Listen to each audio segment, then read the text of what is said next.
If you asked Andrea and I who's inspired us the most, we'd both put our guest today, Sandor Katz, right up there in our top couple of names. We've read his books, underlining phrase after phrase. We've taken his advice. We've made his ferments, so many of his ferments. He's inspired, educated, and handheld us both through our food fermentation journeys. Coming up is a fascinating and informative conversation that covers what Sandor grows and ferments, safety in fermentation, wild starters versus commercial yeast, and how you can utilise wild yeast in your ferments, the war on bacteria, the small food revolution, and much more. Patrons of the podcast can also find a deep dive into Sandor's knowledge on kefir grains and specifically on how best to get them to reproduce in the exclusive after show we recorded. Details of how to support the show and become a patron in the show notes.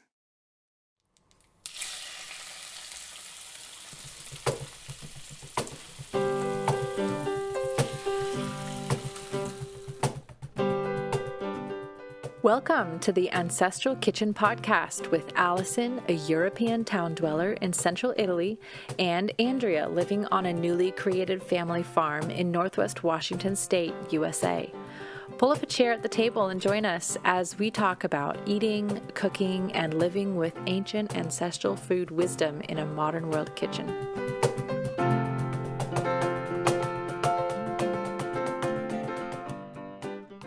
Hello, everybody, and welcome to the Ancestral Kitchen Podcast. Allison, who do we have with us today? Wow, this is really the culmination of all of our episodes so far. We have Sandor Katz, someone who we both have read.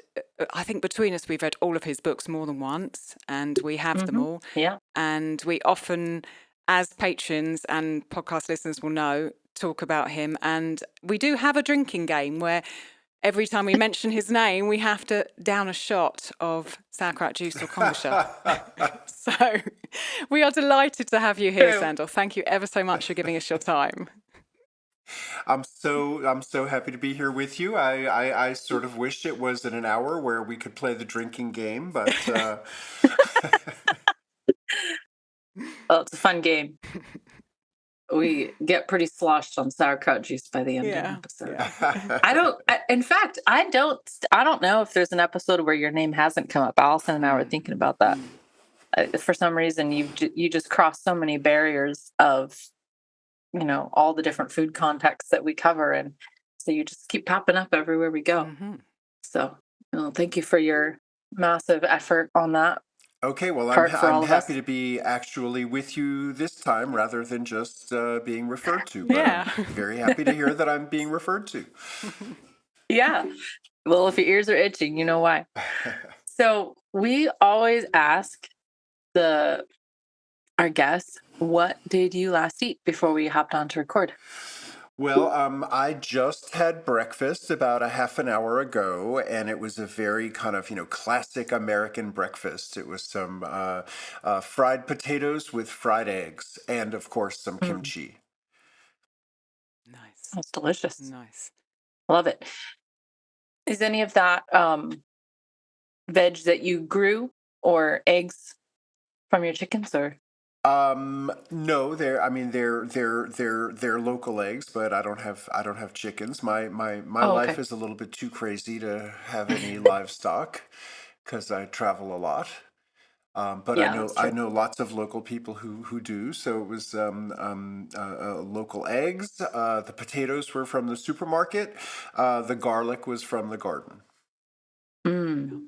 Yeah. All right. Well, speaking of your garden, that is actually something that Allison and I talked about at length of yours, which is that your garden comes up a lot in your books, the later books especially, and we both love that. We both grow things. I do not grow to the extent that you do, but a lot of our listeners are really big gardeners, avid gardeners, even with farms and whatnot. And we would love to hear about your garden if you would like to share about it, How big is your garden? Yeah, What are you sure. growing? I love to talk about my garden. I wish I could take you Yeah. all on a tour of my garden right now, Ah, but so do we. that seems a little bit outside of our technological Mm. capabilities. Well, I mean, this early November time, like where I live in Tennessee, is a beautiful, beautiful time in the garden, and we have so many radishes. Actually, I'm staring at a watermelon radish. I have these gorgeous purple daikons, black Spanish radishes, the more traditional white daikons. So lots of radishes, and then greens, mustard greens, kale, collards, different kinds of Asian cabbage varieties, but lots of greens, and then also lettuce. And I'd say at this point, that's the major activity in the garden. We just had our first killing frost maybe a week or a week and a half ago. And so, we had a little trickle of late season tomatoes until then. We had like sweet paprikas and hot chili peppers. Um, uh, we still had some zucchini.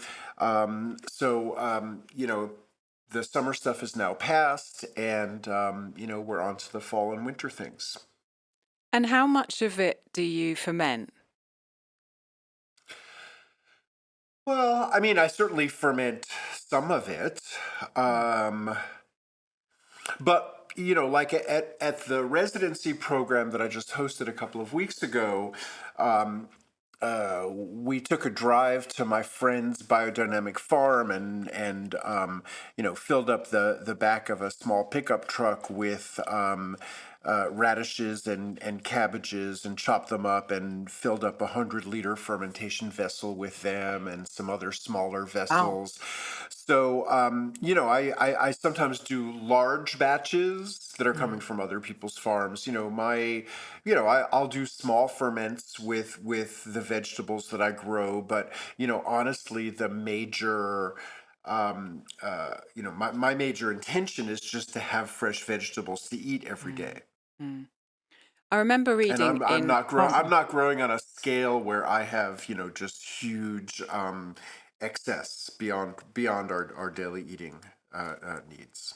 I remember reading in. I think it was in Fermentation Journeys, a recipe for purple sweet potato chicha, and how that had come from your garden. And it felt like in that book and in other books, it's been your garden that has driven you to start fermenting and to carry on fermenting. Is that true? Is that how you started? Yeah, sure. I mean, definitely. Like, my first, sauerkraut that I made in 1993. That was the year that I moved from New York City down here to rural Tennessee, and that had everything to do with motivating me to start investigating fermentation and learning how to do it. So it definitely grew out of the garden. Mm. Um, and certainly I incorporate things that I grow into my ferments, but my garden is at a relatively small scale, so I'm not really growing vast amounts of anything. Mm. Mm. Um, uh, well, one thing, okay, I mean, Allison and I have had a bit of a correspondence about Yeah, chestnuts.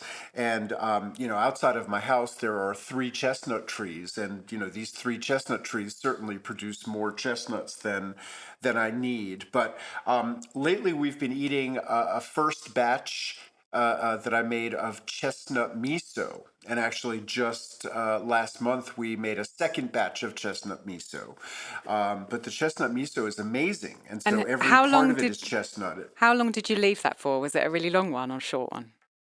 No, it was probably about 8 months or something. Okay, Like I made it in the early spring. It fermented through the spring, summer, and early autumn, and then we just harvested it a few weeks ago. wonderful. So in Japanese cuisine, miso years would be summers. So as long as it went through a summer, you would call it one I year old see. miso. Okay, nice. And the shorter term ones are more like 2 to 6 weeks, something like that. I haven't made miso from chestnuts yet, but it's something that I really want to do because I imagine that kind of real sweetness just Yeah. Oh really my God, supplements it. it's so sweet and lovely. It's really delicious, and the chestnut flavor really carries through. Lovely.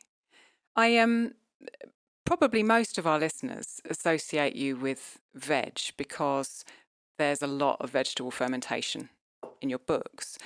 But I remember listening to, I think it was the You on the Taste podcast, and I heard you talking about lard, and you said everything's better with lard.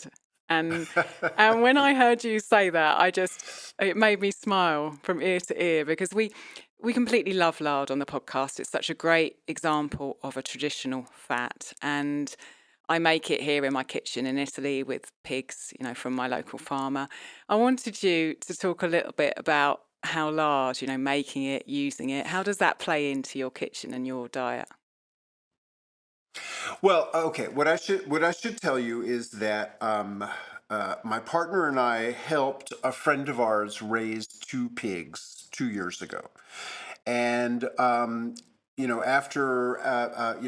the slaughter and thinking about how to divvy up the meat, she announced that she wasn't interested in the fat at all. And so, we ended up with, many, many bags full of, big pieces of fat.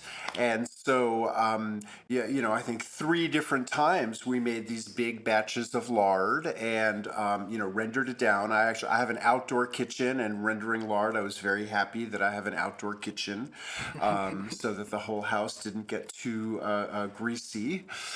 But it's a beautiful process, just like, like melting that fat and, cooking it a little bit. And then you just have these little sort of the crispy bits, the parts that were not fat, that were bound up in the fat. And you strain them out and you pour the rendered fat into jars. And it's just so, uh, it cools off, and it's just this sort of white, solid, smooth stuff that smells so good. And then when you heat it up and fry things in it, they taste so good. And I don't know. I mean, lard is just an amazing fat to work with. And really, now we're out of our lard. We don't have this fat to cook down. So life is a little bit less rich without all that lard.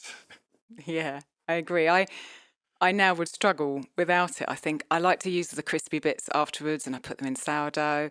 I spread the lard on my bread, and you're right. Everything is better with lard, and it's wonderful to hear you talk about that. But also, I mean, I'm also a big fan of butter. I love butter. And I also work. It's not that I never work with vegetable oils. I mean, certainly I work with olive oil a lot. I recently have found a farm in Tennessee that's actually growing their own rapeseed and pressing the oil for it. So I've actually been buying like beautiful local rapeseed oil, which is delicious. So I'm pretty flexible with fats. I'm a flexitarian. I like to eat what's available and what's abundant, and that was an amazing time for me having all of that lard to eat. And I hope we'll raise some more pigs and have some more fat at some point, but that moment is not now. Andrea, did you have something to ask about the lard? No, I was just agreeing. We have a couple pigs ourselves, and we've done a few the last few years. And the thing people always ask us is, well, what do you do with the lard? And I'm just like, what do you mean? What do we do with the lard? Like, what does one do with any fat? Lots of delicious things. Yeah. Donuts, maybe. I mean, I found the same thing. I mean, people just had no idea what to do with it. And I was just like, everything you would normally do with butter, you can do with lard. Right. Yeah, completely. Oh, well. If you've been around ancestral food for 10 minutes, you know liver is a superfood. You're looking at a food packed with vitamins A, K, a broad spectrum of B vitamins, CoQ10, bioavailable iron, plus many essential minerals and more. Liver is your first stop when seeking to gain energy and restore your health. Not only is it a delicacy and staple of traditional diets, it's the first thing most animal predators go for when hunting. Are you looking for a good way to work liver into your daily life, but getting it on the table just isn't happening yet or as much as you'd like? This is where liver capsules come in. Allison and I are both supplementing our ancestral diets with liver capsules from One Earth Health. We get all the incredible benefits of liver, even when we're on the road or preparing non-liver meals for our family, and the sourcing and preparation has all been handled for us. One Earth Health produces nutritious organ capsules from 100% grass-fed New Zealand-raised cattle. Support the pod by purchasing through our link, and you'll also get 5% off and free shipping as a bonus. Go to oneearthhealth.com/ancestralkitchen or check the show notes. The other thing that I wanted to hear you talk about, Sandor, was wild starters. I'm in my kitchen and my playing here. I'm really into wild starters, and the last couple of years I've been on an exciting quest to try to recreate pre-industrial, pre-hopped ale from the UK, so ale without any hops. And I've done lots of research into it in that journey, and everyone who I found who's doing that, trying to recreate pre-hopped ale, is using commercial yeast, which seems to me to entirely miss the point of the whole endeavour. And I'm here kind of belligerently going, no, I'm going to make my own yeast. I'm going to use this as yeast. I'm going to use something else as yeast. I'm going to use a home yeast. And I remember reading in Fermentation Journeys, you talking about botanicals being used as starters in both beer and yogurt. And I really wanted you to talk about wild starters. And I've written something down here that was in one of your books where you said traditional fermentations never involve single pure strains. And so I wanted you just to talk about that a bit, but also to try to give listeners some guidance on how they can experiment with not using commercial yeasts. Sure. So, I think that the most important thing to recognize is that pure culture starters, such as the packets of yeast that are easily available to us, did not exist until the 20th century. So, the technology, at the very end of the 19th century, the technology existed. And from the earliest 20th century, it began to be applied in this way to, under a microscope in laboratory conditions, isolate some singular microorganism. It might be a yeast, Saccharomyces cerevisiae, used for making bread or beer or wine. It might be a bacterium used to make yogurt. But, at that time, for the first time, we had the technology to begin to isolate singular organisms and then propagate them in a laboratory. So this idea of pure culture starters began just over 100 years ago. So what that means is in the, presumed 10,000 year history of brewing alcohol, for the first 9,900 years, nobody ever had a pure culture yeast to use. So, luckily, everything with enough sugar to ferment into alcohol has yeast on it already. So, it's much easier in the realm of wine or in the realm of mead than it is in the realm of beer, just because those ingredients are raw when you ferment them. So, if you crush grapes, you don't have to get the yeast from anywhere, it's on the grapes. If you crush apples, you don't have to get the yeast from anywhere, it's on the apples. If you dilute raw honey to make mead, you don't have to get the yeast anywhere because there's yeast in the honey. Now, what's different about beer is that you cook the ingredients for beer. So even if, the barley initially had yeast on it, in the cooking of the brew, that yeast would be destroyed. So, I mean, in some of the indigenous beer traditions that I've learned about, the strategy is you save a little bit of the malted grain to add in raw after the brewing as a source of the yeast. Or backslopping. That's when you save a little bit of a previous batch to be the starter for the next batch. And I have a friend who's got a small brewery in North Carolina, and he has fermentation tanks that he never completely empties. He always leaves a couple of gallons of an earlier batch in to function as the starter for the next batch that he's going to make. So you can use old beer, you could use some raw grains, you could use other kinds of botanical ingredients, adding in some fruit, adding in some flowers, adding in some fresh herbs. Any of those things can function as a starter. I've run across a few people who have made it a project to try to, you know, isolate local yeast for use in brewing. And so, I met this guy who, oh God, what was the name of his operation? It was, uh, oh, a yeast bioprospector, he called himself. Wow. And he was basically like going to farms and gardens, and he'd have a little substrate of wort, basically the brew mix ready to turn into beer, and he'd just sort of from different plants get samples of yeast into that, and then he'd brew small batches of beer and identify the ones that he thought had or strains that had the most favorable characteristics for brewing. So he just was like, looking around on plants, taking samples of the microbes on the plants, and then using them to functionally brew beer. But of course, when you're working with wild yeast, you can get quite a bit of variability. So he was trying to identify ones that had the best flavor, the highest tolerance to alcohol, other kinds of characteristics that he found to be positive and beneficial. But the world is just full of yeast. I mean, honestly, I have not used a packet of yeast in this millennium. Yay. I've just been relying on wild yeast, and frankly, I'm not brewing a lot of beer. But there's just always, things around us that are sources of yeast, most prominently any kind of botanical component.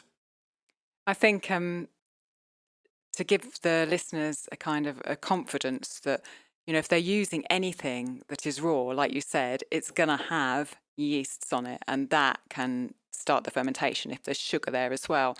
I like what you highlighted, that, your friend never cleans out his fermenting vessel. And there are so many examples of that throughout history.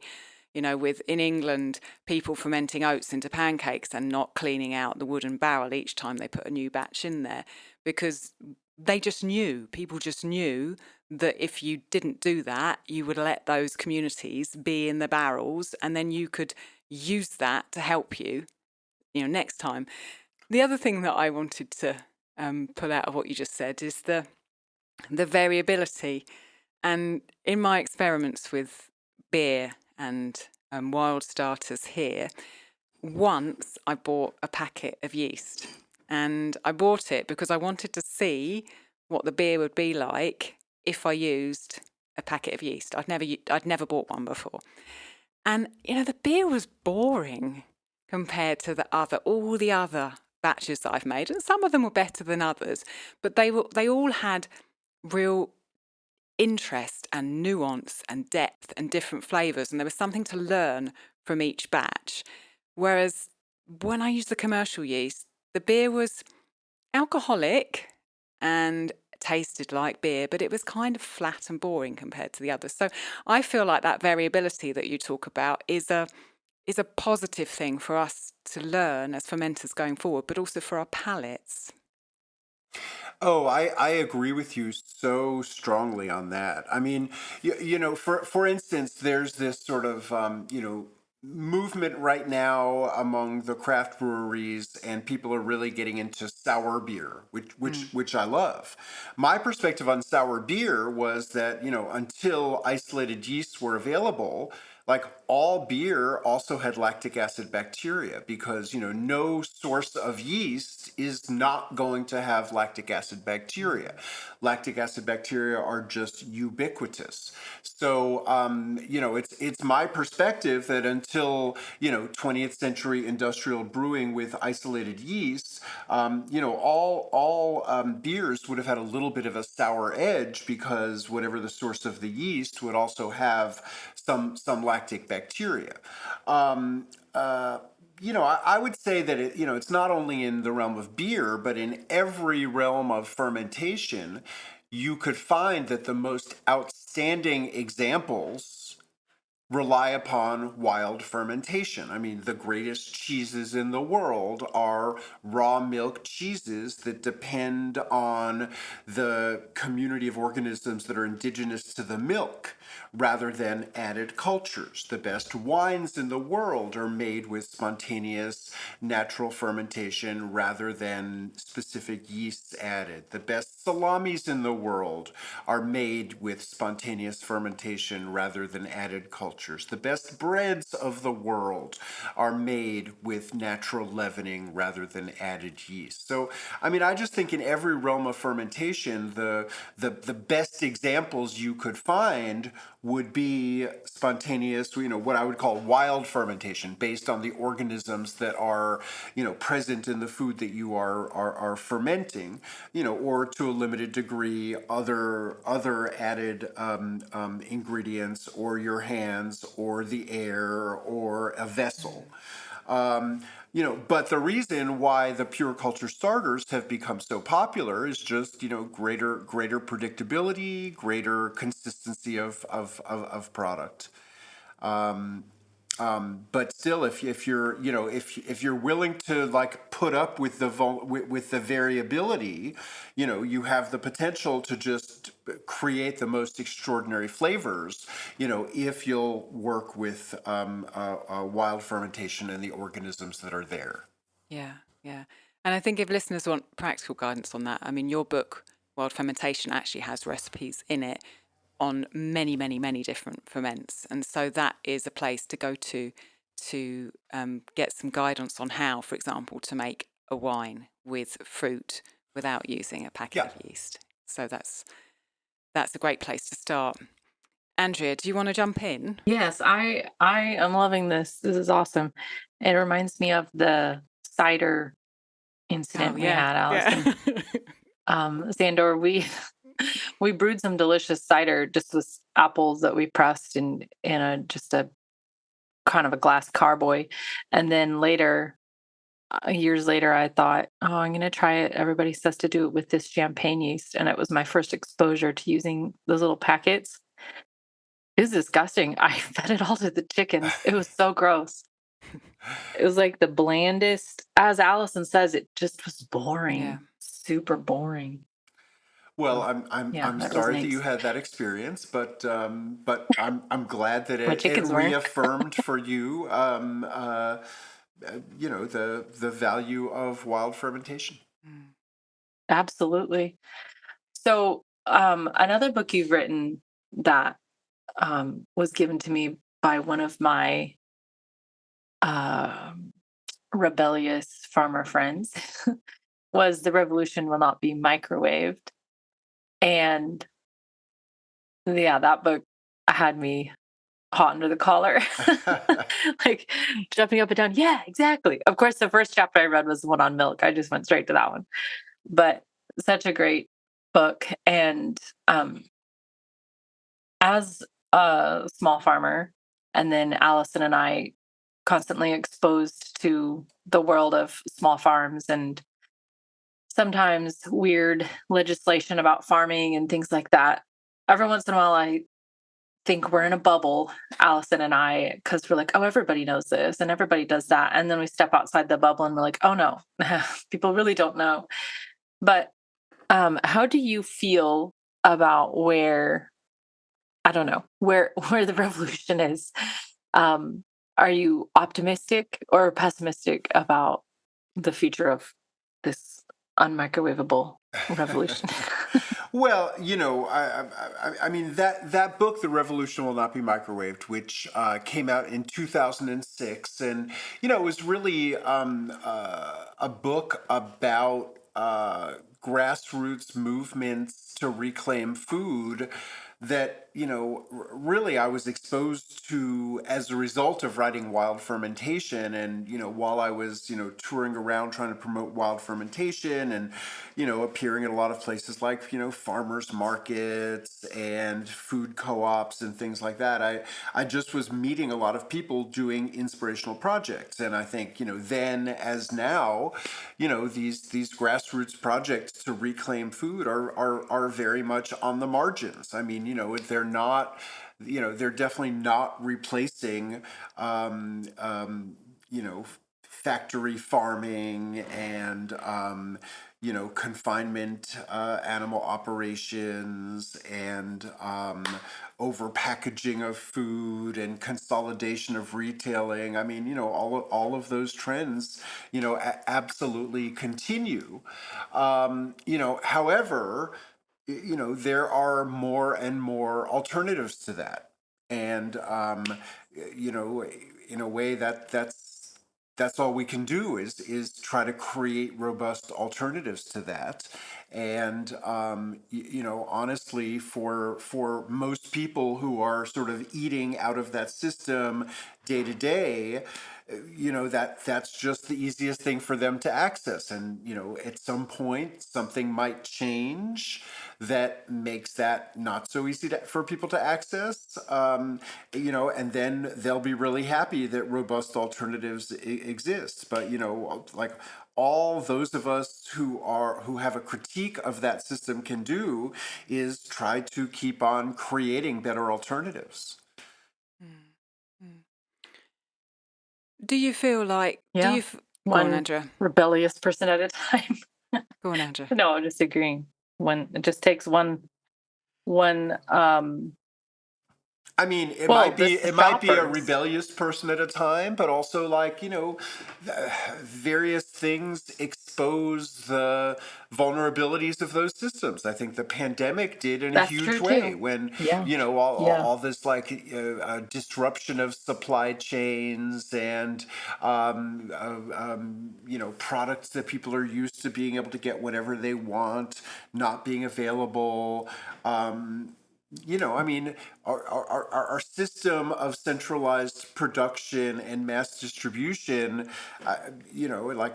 it works as long as it works. And one of the big problems with it is it's extremely vulnerable to disruption. And it could be any number of disruptions. I mean, we can imagine, sort of war or political violence being a factor that disrupts distribution chains. We could think about the price of fuel being a factor that influences the viability of this system. All these things. But, I mean, from my perspective, the only real food security is decentralized production. And for, people, and I'm not saying everybody has to quit their job and becoming a farmer, but for, every region of the world to try to expand its productive capacity of food, just seems like, something that would create more food security. And I think that, the only security we have in terms of food is, really what's produced regionally and locally, because everything else is so subject to disruption. How do you feel about our food world? Do you want to see change like we do? If so, head over to patreon.com/Ancestral Kitchen Podcast and help support us to get this work out as far and wide as we can. To say thank you, we've got a host of extra ancestral food material to share with you. You can connect with us more deeply via our Patreon exclusive podcasts, our after show chats, our dedicated forum, and our ancestral food get-togethers. And there's a library of downloads that will support you in your own kitchen. By joining, You'll be really helping us to continue making this podcast and to focus on having a bigger impact, reaching more people, making a greater difference. So we can move together towards the future food world we all want to see. We've got 4 levels of support to suit different pockets. Check out www.patreon.com/Ancestral Kitchen Podcast for all the details. So since you've written that book, you said that was 2006, you saw those kind of networks. Do you feel like there are more of them? Like I remember listening to Joanna Macy, the environmentalist, talk, and her saying, that as she got involved in all of these things, she noticed them more, she saw more things happen, and she felt more optimistic about the future because of it. And, I wonder, because you've met so many people in so many different parts of the globe who are, for either fermenting out of their back gardens or have started, craft industries, making beer, doing such amazing projects. I wonder if that makes you feel optimistic about our future or not. Well, yeah, sure. I mean, seeing, like alternative production, alternative distribution, artisanal production. It's wonderful. It's beautiful. It's inspiring, and and yes, it inspires hope for me. I mean, it doesn't mean that those, all of those things that I'm critiquing are not still happening, but they're not happening in a vacuum. There really are more and more people involved in, alternative kinds of food production. And because a lot of that is so much smaller scale, it sometimes can be under the radar. No one's really tracking what any of us are producing in our gardens, and what we're sharing with our neighbors and friends, and what we're receiving from our other neighbors and friends who have gardens, who are practicing different kinds of food preservation. But there's a lot of informal sharing and bartering that goes on. I think the first time I heard you give us like a talk, it was right around when The Art of Fermentation came out, because I remember I bought it around the same time. So it must have been 2012 or 13. And it was the MAD Symposium. Okay. I think that's what it was. And you were going hard on what you called the war on bacteria. Yeah. And I know that a couple of years ago in the US, one of those major, antibacterial chemicals was banned from hand soaps, but nobody brought up the fact that it's still included in several thousand other items. But I'm kind of curious also how you feel like that is going, the war on bacteria, because I feel like, if anything, we're still getting more and more like hand sanitizer obsessed, and mono, like the monoculture bacteria sort of flavor obsessed. Yeah. I just wonder if you could say something about that. Yeah, sure. As you've seen it evolve. I'm very interested in, the history of science and the history of how we, perceive ourselves in the larger biological world. But, bacteria were first identified really by Louis Pasteur, while he was investigating alcohol fermentation. And,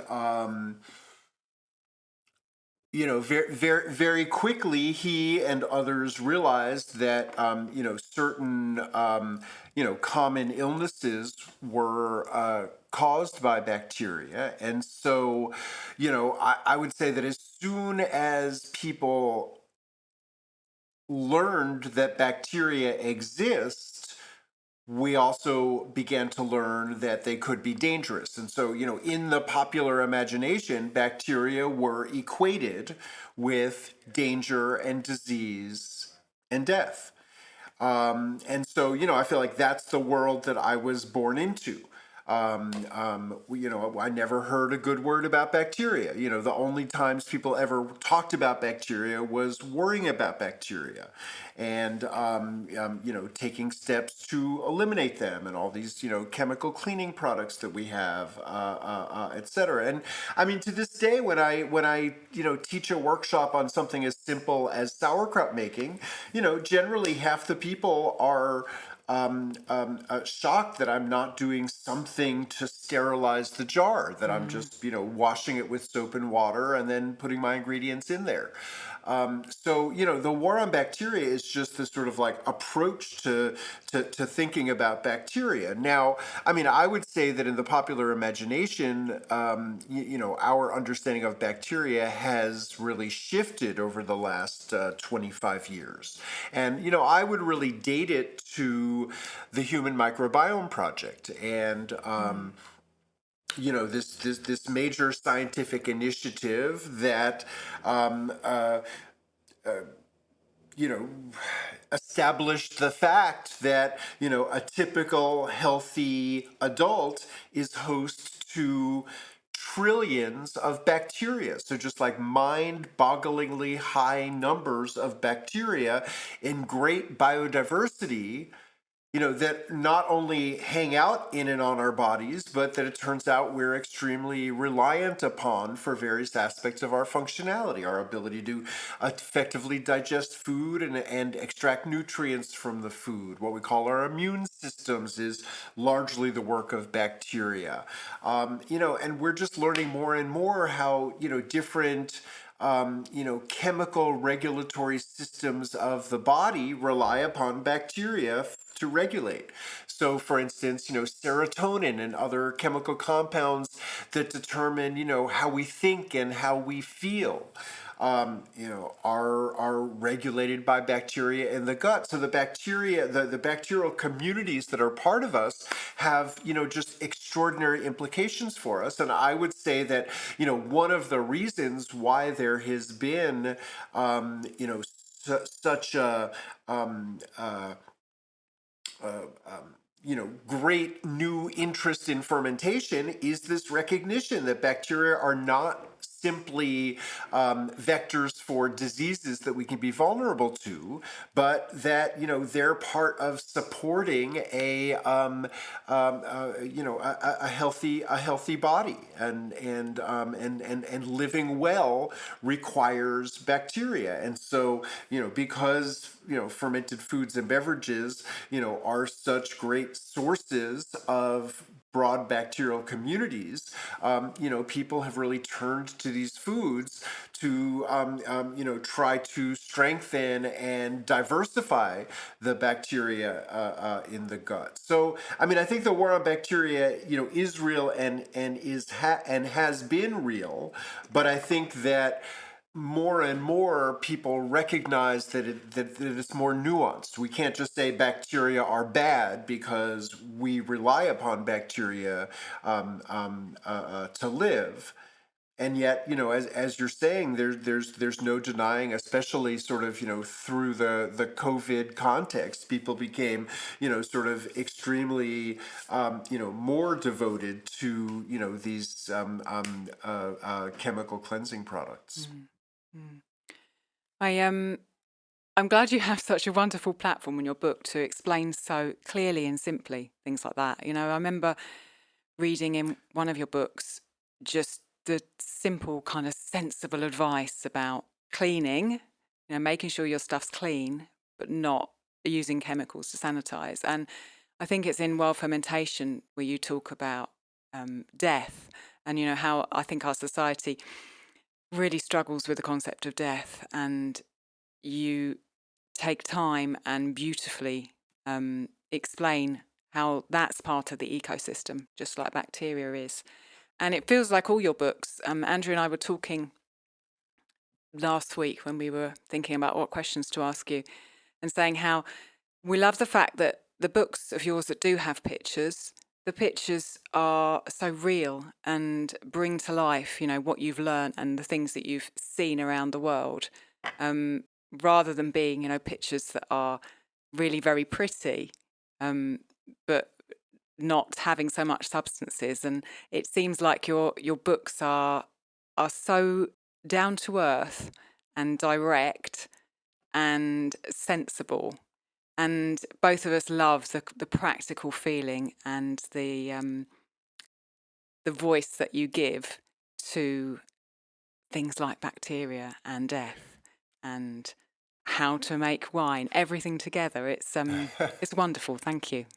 Well, sweet. Thank you very much. I really appreciate that. And that's where I'm coming from is just like learning how to do these things and trying to understand, well, what really would be dangerous. What are the parameters of safety, and this is what I've really tried to communicate above all else in the books is just like what are the parameters, and the reality is fermentation is a strategy for safety in food. Yeah. Fermentation is not Russian roulette.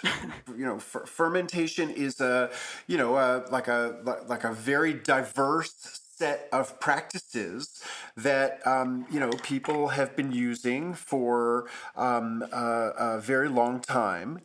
I mean, it's not always to preserve food. I mean, if we're, fermenting wheat to make bread, we're not preserving the wheat by doing that. I mean, it's also, there's always practical benefits. One of them is preservation, but, digestibility, flavor, nutrient bioavailability, there's lots of different, potential, practical benefits to fermentation. But these things have all been tested by time. And, and it's not that nothing ever goes wrong. It's not that nobody has ever gotten sick from eating a fermented food, but generally the fermentation makes the food safer than it is before. And if we think about the realm of vegetables, I mean, we hear in the media about outbreaks of salmonella or other food borne illnesses stemming from raw vegetables.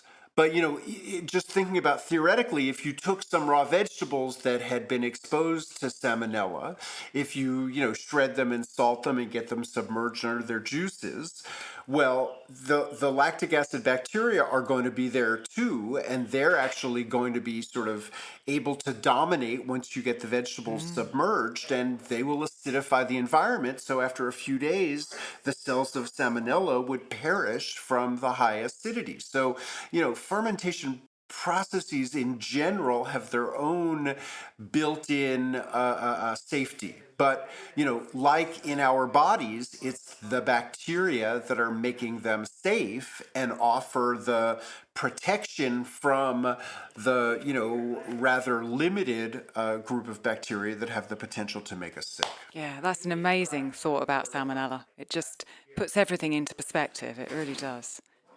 I think we've got a question for you that we want to keep over for the Patreons, because we're going to wrap up the main episode now. But I do want to ask you before we finish here, what's next for you? I'm excited to hear what you're going to be working on next, what books you're writing next.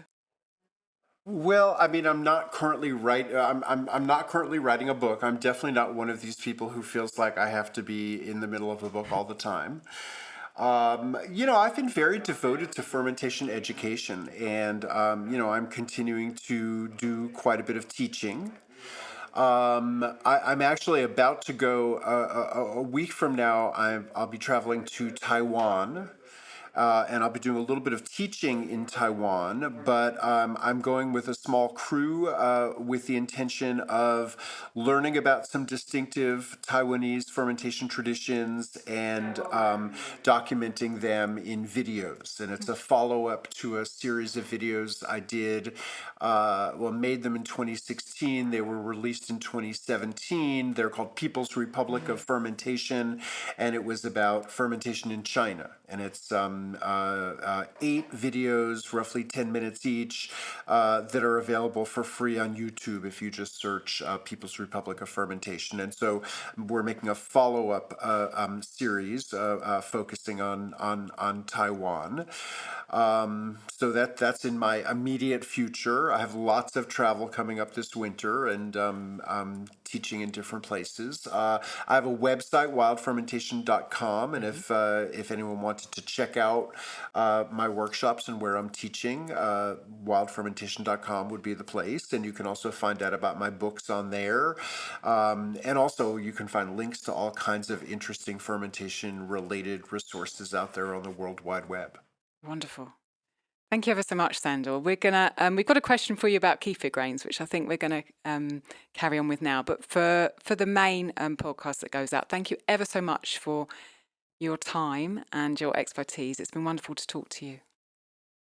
It's my pleasure. Thanks for having me.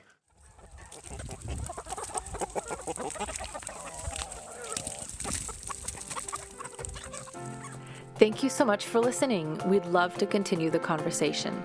Come find us on Instagram. Andrea's at Farm and Hearth and Allison's at ancestral_kitchen. Until next time, we both wish you much fun, exploration, and satisfaction in and out of the kitchen.